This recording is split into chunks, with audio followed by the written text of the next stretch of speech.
Hello again, everyone. Mark Hackle, Macomb County Executive. John Paul Rea, our Deputy Executive, just giving you the highlights and information about COVID as it relates to not only the state of Michigan, but here in Macomb County. So, John Paul, what do we got as far as our numbers today? Yeah, as we're looking at this morning on our updated community dashboard, 3,778 cases countywide, and unfortunately 336 deaths. So again, steady plateau climb as we're seeing in those cases and deaths coming across the county. At the state level, over 28,000 cases statewide, and 1,900 deaths. So again, as we're hearing that conversation at the national level, Mark, state of Michigan still one of those hot spots for the concentration and spread of the virus. And if I'm not mistaken, it was actually March was the first case reported here as far as, was it a contact or a death here in Michigan? That's correct, yep. And so, if you think about that, I mean, very short period of time, we're almost up to 2,000 deaths here in Michigan. I mean, that's a staggering number and just an awful statistic. But it goes back to the understanding of why this is so important, the social distancing and what's happening even at the state level. So, I hate to say it, but people get upset about this. They're going to be tense about it. Credit to the governor for taking such bold steps to ensure that people are creating that social distancing, albeit it's creating an incredible amount of confusion with some people in trying to figure out how do we police these type of efforts. So again, we're going to continue to take our lead from the state based upon what their recommendations are and what those executive orders have to play into it, not what other communities are doing. And I say that because sometimes people get excited about that, saying someone else is doing this, why aren't we doing that? The whole premise behind that is whatever you're doing has to be enforceable. And so if you're saying people have to wear in a private business masks, it's not enforceable by our health departments. We're not going to do that. We are going to do those things that we know are enforceable and working with our law enforcement agencies as well as our health department. But let's suffice it to say, these orders are in play because of the reality of these numbers. These are real people we're talking about here, and within a very short period of time, about a month's period, we're talking about 2,000 deaths in the state of Michigan. That is absolutely, remarkable numbers and sad to see.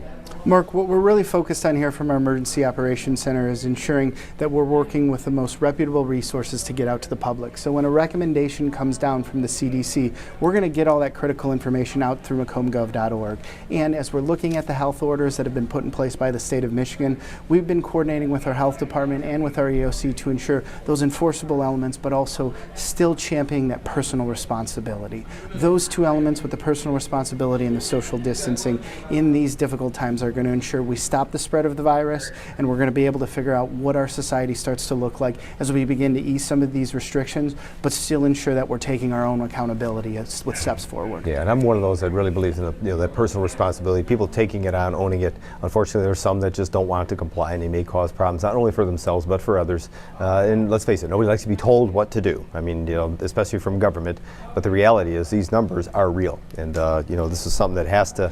We have to figure out how do we get ahead of this. There's still a lot of unknowns about this particular virus. The numbers of positive cases, I mean, it's incredible because we think we're just kind of hitting the peak of the iceberg here, the actual numbers being reported, as opposed to the number of people that really have had this already, or maybe even are carriers of it. So, that's a tough one to get our arms wrapped around. I think, whether it's nationally, globally, and even here statewide, I don't know that we really know the true numbers of people that have had this virus already. I think you said it. We're dealing with real people. Whether it's the numbers that we see that are reported in our dashboard on the news, or whether it's the individuals that are calling us through our call centers day in, day out. These are people that need help, they need assistance, they need clarification, they need guidance, and we want to be that reputable resource. We are working day in, day out to ensure that we can continue to do that, use this forum to get that information out there, and make sure that there's an outlet here to Macomb County where we can help folks. And macombgov.org is the resource that we're putting out there, but we're vetting the numbers and the facts and figures because we want to make sure you're getting the true information. So we're not going to put things out there that we're just kind of haphazardly thinking this might be the factual information. It's got to be factual before we put it out there.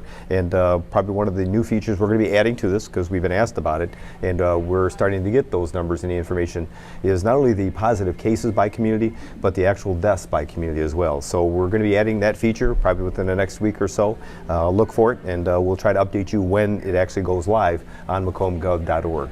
Again, Mark, working not only with our data folks, our epidemiology team, also the communicable disease team and the health department to figure out As we are releasing this sensitive information, it's of value to the public so individuals can see the spread of the virus and also know that we have enough resources and enough support on the back end, whether someone has a positive case, whether someone's dealing with a family member that has it or wants more information on the community. When you see it from Macomb County, it's reputable and it's there to help you.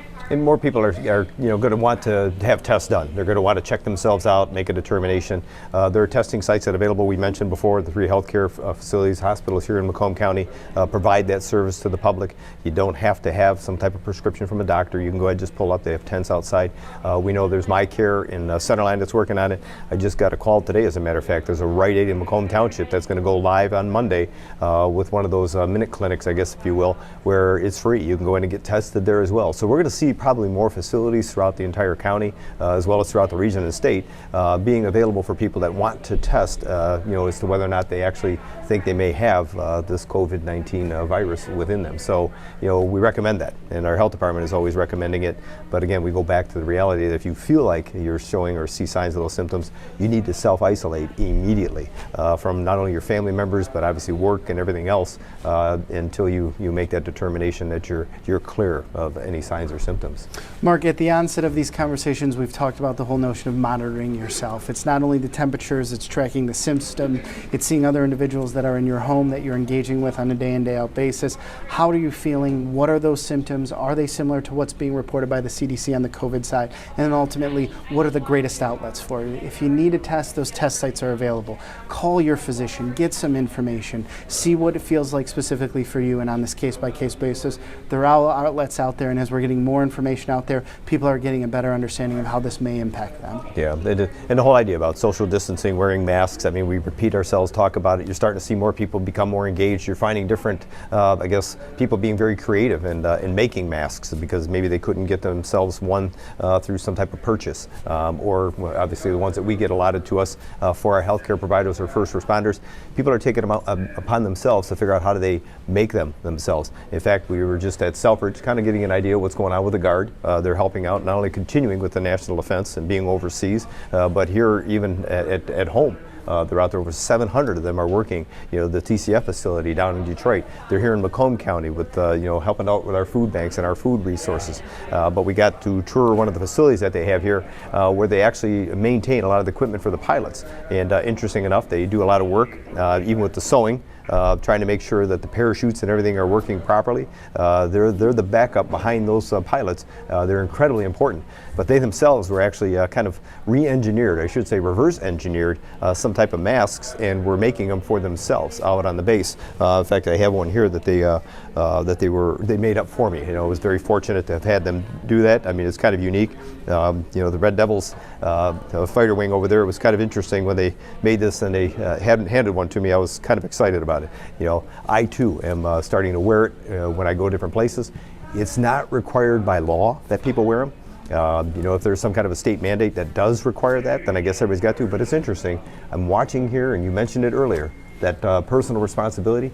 You're seeing people doing that. So don't get confused, because some people are starting to get agitated with one another. They're calling the police saying somebody came into the store and they didn't wear one. That's not a requirement. It's not a law. However, it would probably be a good idea if people were doing that to protect themselves as well as others. And some people are getting a little tense about that right now. Mark, it's the whole notion of exposure and what types of barriers you can use to protect yourself. Whether you're going to the grocery store, whether you're going to go pick up a prescription, whether you're going to go check on the welfare of a loved one real quick. These are the types of things where we follow those recommendations, not only to protect yourself, but to protect those that are out in public too, and ensure the virus doesn't continue to spread. Yeah, and most of this is obviously CDC recommendations. We're finding that people here are pretty much guided by that, and they're doing just that. We also have a lot of stuff that's going on right now dealing with Macomb Community Action. Some of the support we're trying to get to folks that need that type of support. We have call centers, both for that as well as our health department. I know we have a couple of numbers that we can share, but if you need information, macombgov.org, we have information there to help out, whether you're looking for food, services for seniors, and even for children or child care. And I know you work extremely well with our Macomb Community Actions to try to make sure that we're providing a service during these incredibly challenging times right now. Monday through Friday, we have caseworkers that are on the line that are here to field any of your calls and concerns. Whether there's a need you or your family may need, we can get you direct access to those resources that are throughout our community. Also with the health department, nurses, experts with regards to spread of this virus that are online, that are here willing to guide people, whether it's concerns with their own health or other resources throughout the community. All those information is available at macombgov.org. You can get those numbers, you can call them, and folks will respond and help you. And we'll even put those numbers here on the screen for you so you can take a look, whether it's Macomb Community Action Support and or for the health department. Please understand that our health department isn't here to be your doctor. We're not a primary care physician. We're here to try to figure out how do we deal with the issues that are within the communities here in Macomb County. You need to check with a primary care physician if you need some support or help, or obviously go to one of the hospitals here locally. And on that note, we just wanted to once again thank you for giving us a chance to update you on what's going on here in Macomb County during this crisis and remind you and your family to stay safe.